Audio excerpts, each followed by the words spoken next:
നിന്റെ അടുക്കള പണിയൊക്കെ കഴിഞ്ഞോ? ചോറും കറിയൊക്കെ ആയോ? ഇന്ന് എന്താ കൂട്ടാൻ വെച്ച്? ചോറ് അടുപ്പില്ല അമ്മ, കറി വെക്കാൻ പോണുള്ളൂ. അപ്പൊ ഒരു പണിയും ചെയ്യാണ്ട് നീ ഇവിടെ ഇരുന്ന് തിന്നല്ലടി. മൂക്ക് മുട്ട തിന്ന പെണ്ണിന് ഒരു കുഴപ്പമില്ല. എന്തെങ്കിലും പണി പറഞ്ഞ പെണ്ണിനെ കൊല്ലണ പോലെയാണ് പെണ്ണിന്. മരുമകളാത്രേ.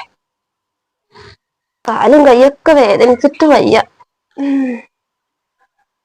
കുറച്ചേരം കിടക്കാം. നീ ഇവിടെ വന്നിരിക്കുവേടി. ഇവിടെ കിടക്കുന്ന കോലം കണ്ടില്ലേ നീ? ഇവിടെ ഒന്ന് അടിച്ചു തുടച്ചിട്ട് വേഗം. ഞാൻ ഇന്നലെയും എല്ലാവരുടെയും അടിച്ചു തുടച്ചതല്ലമ്മ. ഇനിയിപ്പോ നാളെ ചെയ്താ പോരെ? പോരാ, മരുമക്കളുള്ള വീടെ എപ്പോഴും അടിച്ചു തുടച്ച് നല്ല വൃത്തിയായിട്ടിരിക്കണം. പിന്നെ എന്തിനാ മരുമക്കള് പറഞ്ഞിട്ട് വീട് കെട്ടിയെടുക്കുന്നത് നിങ്ങളെയൊക്കെ? മര്യാദക്ക് ഇവിടെ ഒന്ന് അടിച്ചു തുടച്ചിടാൻ നോക്ക്.